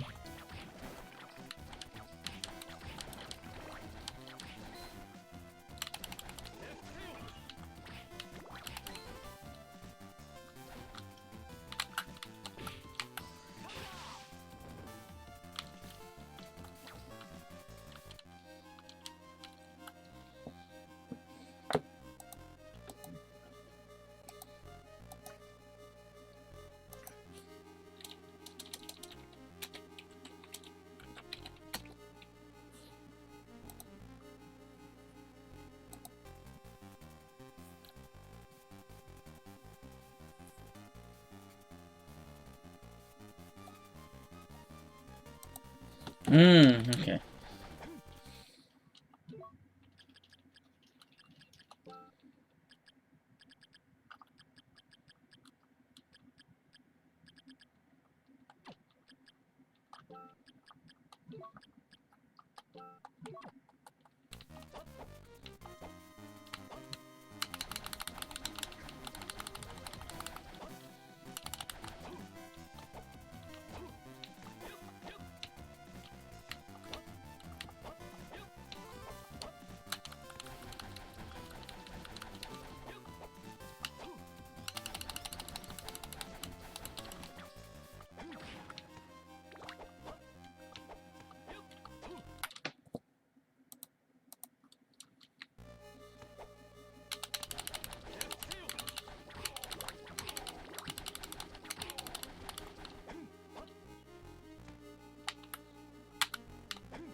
Ah, there you go.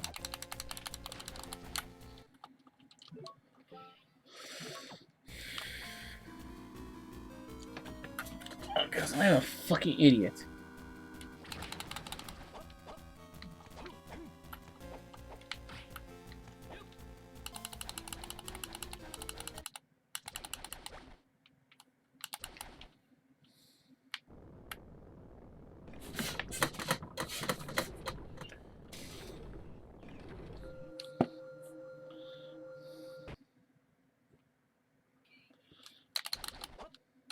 Ooh, that could be interesting. That could be useful. Endeavor. That's an interesting move. Hmm. Pokemon? The HP's user down to about equal of your HP. Grinding it out in Pokemon? I could see that. Yeah, I'm still doing that on the side. I could see that being useful Hmm. in some situations.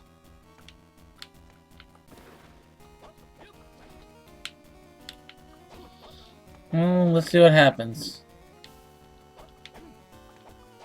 How do I open this gates?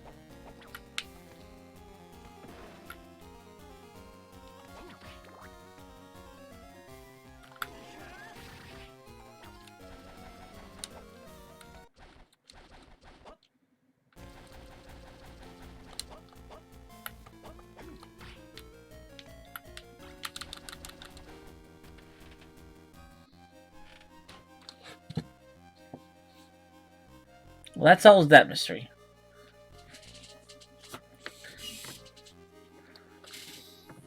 That doesn't solve how I'm supposed to open that door down there.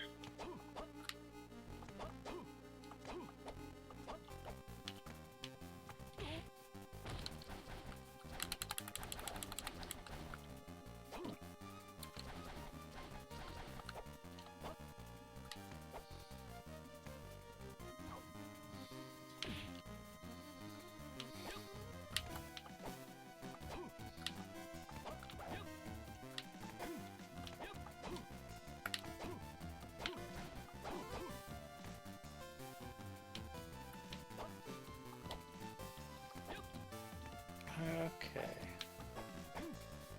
I should probably train up one of the little guys in there a little bit. Let's see what we can do.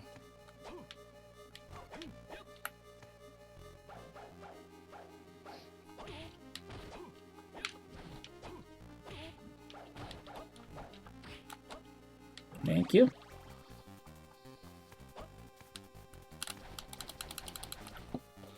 When in doubt, use your resources. That's what I say when it comes to this game.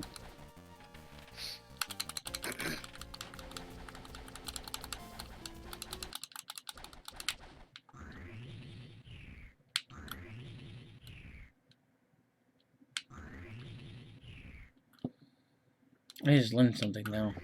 Cool. Something I never learned. Something that the first game never taught me. Interesting. Yes, liquid caused paralysis. Cool.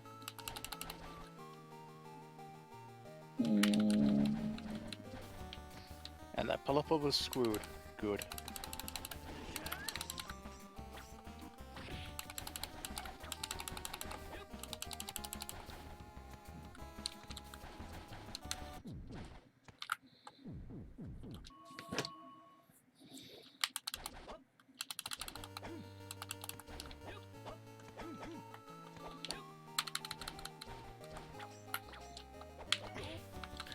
So the good news, I just learned a new way to get around in this game that they never explained to me in this game. So. Ah. Also, I'll be right back. I need to go to the bathroom for a moment. All right.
I'll be back, guys. I'm going to take a quick break. I'm going to go take a whiz.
Alright, let's keep going.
Robin, I think you may have to get your thing reset because I see your thing turning on and I can't hear you speak. Hello. How long have you been back? Yeah, it works. Okay. All I said before when I got back is I also had to literally take the trash out and the recycling too, so that's why it's slightly longer than I thought, but oh well. Did you just come back? Yep. Alright, that's not like, oh shit, you've been here for a while. Nah. Thankfully, the recycling bins and the rubbish bins are all just downstairs, like a little minute or so outside the door, so it's not all that far to walk. That's good. And thank the Lordy, today there's actually a pretty nice, cool nighttime breeze tonight. It's pretty nice. I have no need for the fan being turned on. Awesome. Mm-hmm. I'm pretty sure right now it's probably like about 20 Celsius.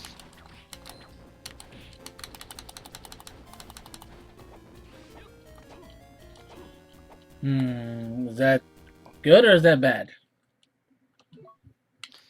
It would be good, but then again, what my phone reckons is actually I'm off, but I guess. But it feels cooler than what it normally is around, like last night around this time. So it's good.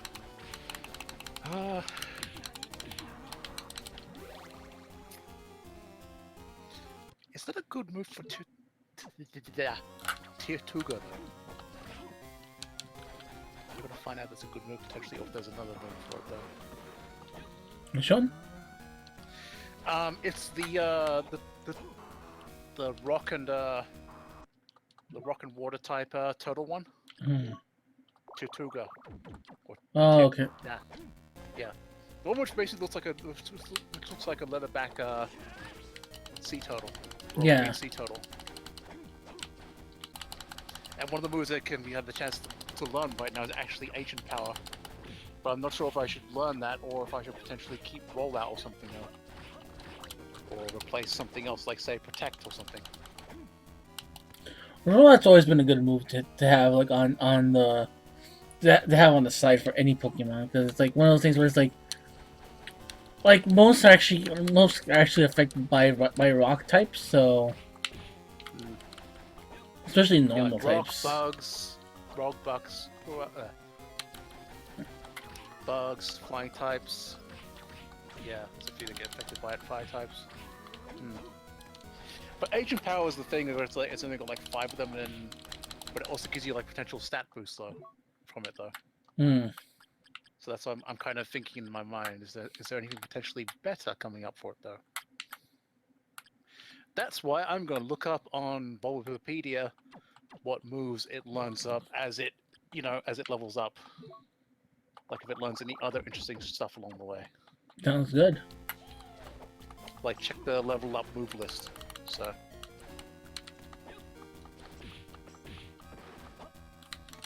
Let's see what else you learn.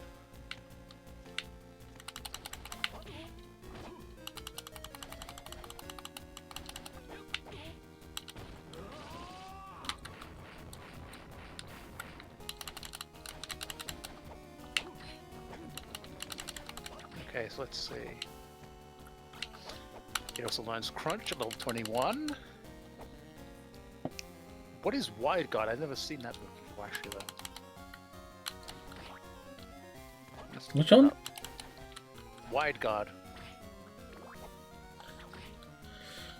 Part of me thinks that's a move where you actually have. I think that's a move where you have to like do. I think that's one of those moves where it's like it protects you, and it also protects all the other people in your team as well in some way.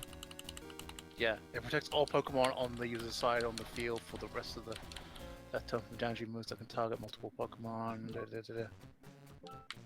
Okay, yeah, it's another protect kind of move. Okay, fair enough. Water Gun. That was way earlier. Wait, what the hell am I saying? Brine, which sometimes that could be good, sometimes not. I don't know though.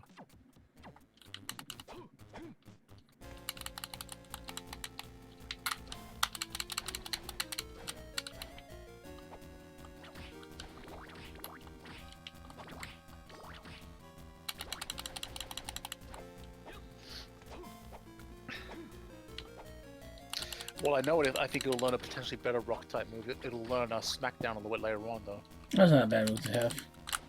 Yeah, and then also much later on, it'll get Rock Slide as well.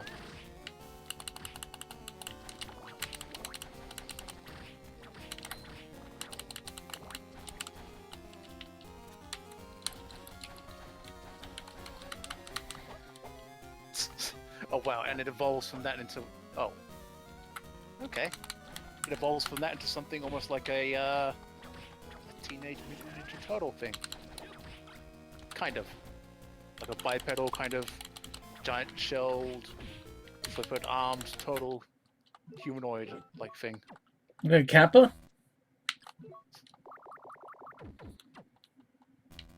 What is its name? Let's see. Ah, yeah. Caracosta. Okay.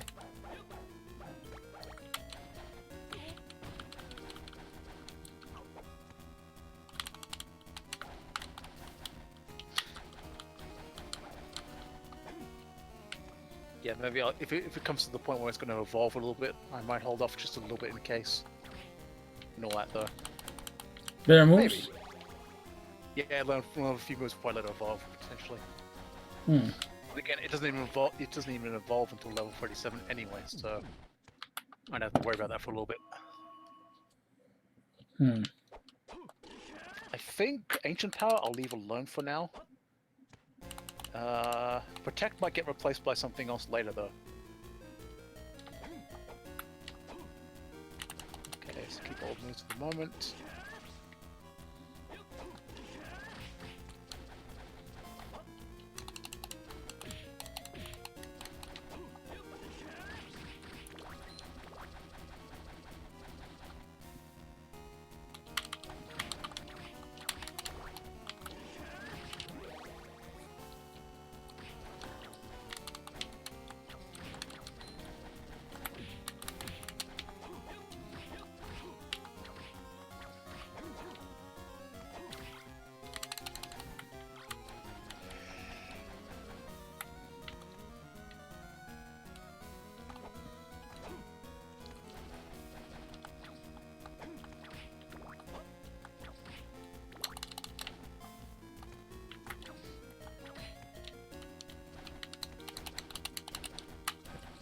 Just fair warning right now, I might leave soon. What, are you getting tired? Yeah, I'm getting tired. I need to go to the doctor in a few hours. Or just a general checkup thing, or what? Testing. Oh.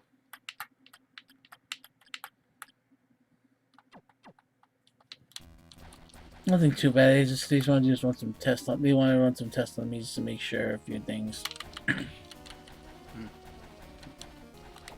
The thing is, it's like I have to. Well, not early. It's like actually like 1 in the afternoon that I need to do it, but I need to do other things as well. I need to go pick up my medicine, and I need to. I kind of want to look. I kind of want to look for. I kind of want to look on the site, or if I can get if I can get Titan's Return Hot Rod. Okay. Wait, you mean over in the US, or you mean hop over to the other side? No, I'm gonna stay in the United States. Okay. Because I remember what you told me about how you can get a bunch of them for, over the other side a little bit cheaper though. Yeah, they're cheap, but they don't. Oddly enough, they don't sell They don't sell anything above deluxe class. They have the Voyagers, but they don't have any of the deluxe class figures. I'm like, what the fuck? What are you doing, Mexico? You're drunk. Stop that shit.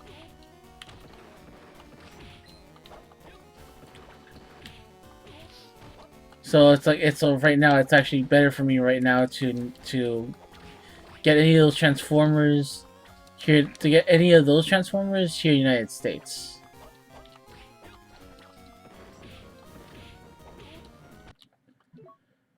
I'll ask you a question. How closely have you been following Titan's Return? Little bits and pieces. Why do you ask? I have a question So for it's you. kind of on and off. I have a stupid question to ask you. You do know in Japan they're actually making Ginrai, right? As opposed to Optimus Prime? I believe so. Yeah. I believe so, yeah, because I heard it from you. Yeah, they're making Ginrai instead of Optimus Prime here in Japan. I was wondering. You think they're gonna make an add-on kit for Watamis? You mean like to make him to Rodimus Prime? Yeah. Just gonna give him the big fucking Winnebago. Just like how they because Could be possible if we wanted to. Because the thing is, like one of the big selling points right now for Ginrai is that actually they're gonna give him God Bomber. And he's actually gonna become God, and you can actually make him to God Convoy and to God Ginrai. So I'm like thinking, if they're going through all this effort to do extra things for some of these things, you think they're actually gonna put the extra effort in and putting in and making a Rodimus like conversion like trailer for them, and when they still. That's I wouldn't rule it out, but I mean, it's hard to say what they might be thinking. But you know, they might be thinking the same way that we might be thinking. But you know, Because, like, if that's the case, then it's like, I wouldn't mind buying the same figure twice. Putting it out there. yeah, because I mean, when you think about it, the original Rodimus Prime toy is just basically a very simplified Rodimus that has like a big trailer bit that slides in underneath it. There's a lot more to it.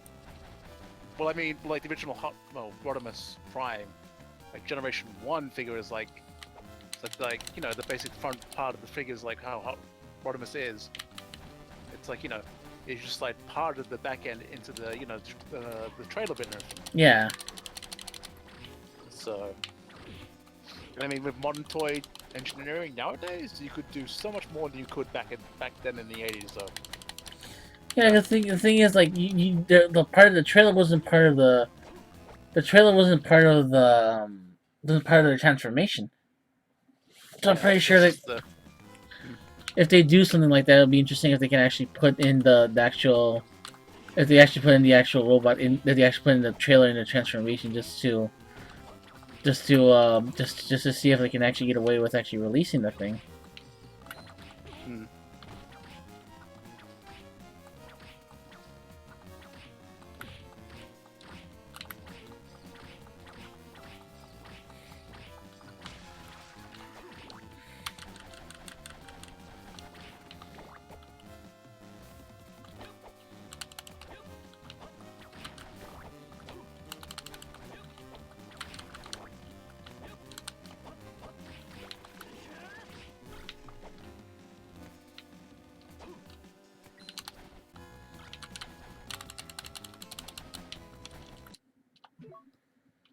They ain't fucking trolled me.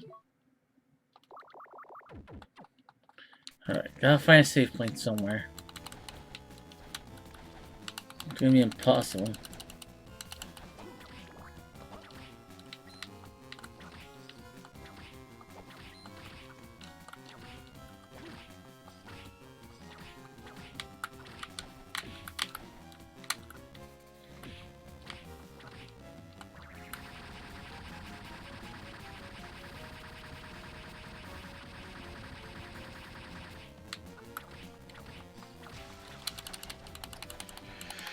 I like that Sun and Moon, by the way, at least gives you the option of doing little side quests and things that makes life easier to earn some cash on the side in this game.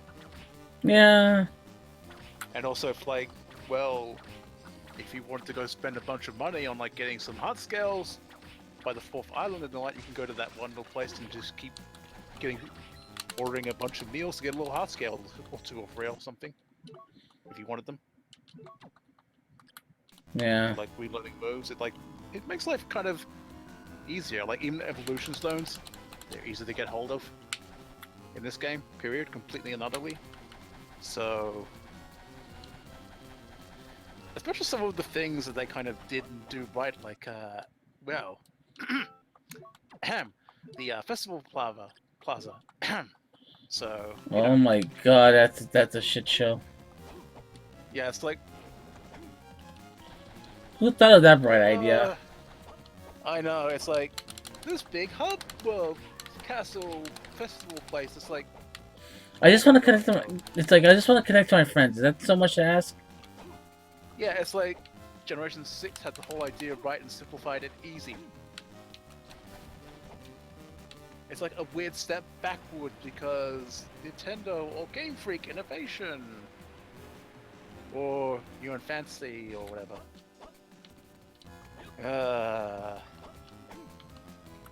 So it's like for all the stuff that, you know, there's some new things that the Sun and Moon have done right in my mind, but it's like some things that went backwards. God. Wait. I think they're gonna do something with that, like eventually. There's gotta be some reason why they did that with this particular game. And I think they're gonna actually do something with Well, online games going from now on. But I think a lot of these games are actually gonna, instead of actually having like actual, instead of having just like two, like a place where you and your friend can link up and stuff like that. I think there's gonna be like I think they're gonna do like weird, elaborate lobbies from now on. And like Pokemon Sun and Gold is like the experiment to this, and I'm like, let's see what happens, because this can go either way right now.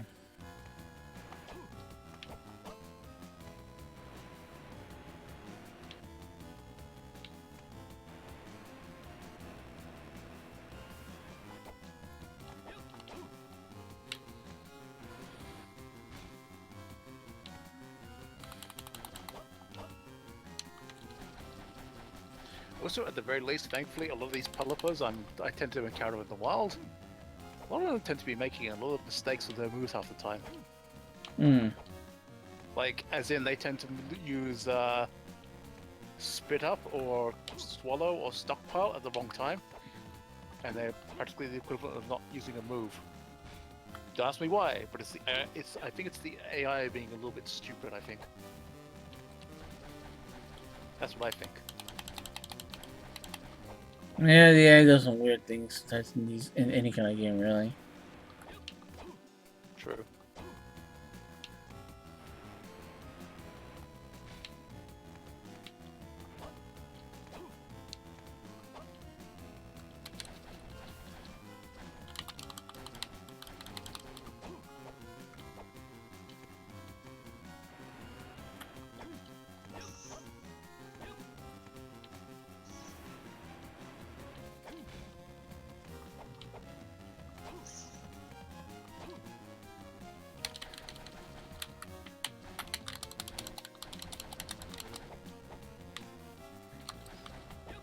Well, my total is currently at level 27. That's what she said. So it's kind of getting somewhere. Before earlier on, when we kind of started a little bit, it was like level 15.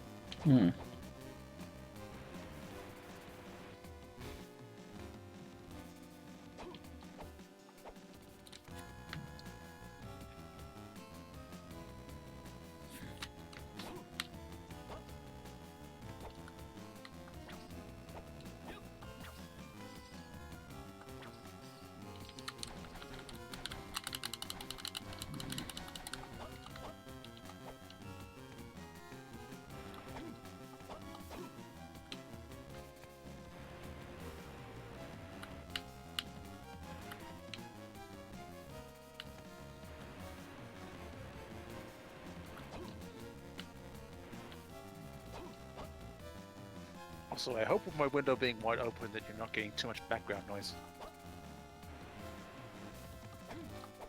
Oh? Well, just either the wind or occasional car noises going by. That's fine. Okay. Because I can hear them somewhat well, and it's like... I know on occasion, sometimes my microphone might pick up the more noisier stuff, but if it's got some basic level noise cancelling stuff, it tends to usually not pick up those things, usually. So... And that's like just a tiny little bit of a worry where it's like, you know, because if I'm on a stream or doing something of that sort, I want to make sure that, you know, background sound from my end isn't kind of intruding much, you know? No, you're fine, actually. That's All good things, to know then. all things considered, you're actually pretty good right now, so...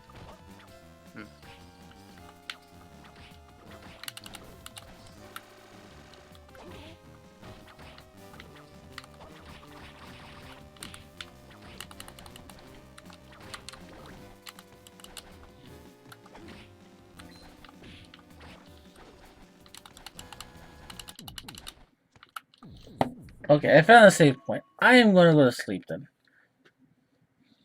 So I'll see you next time, okay? Alrighty, fair enough, Ramses. I'll see you later on. Okay. And that was Robin. That was good. That was a good session of this game.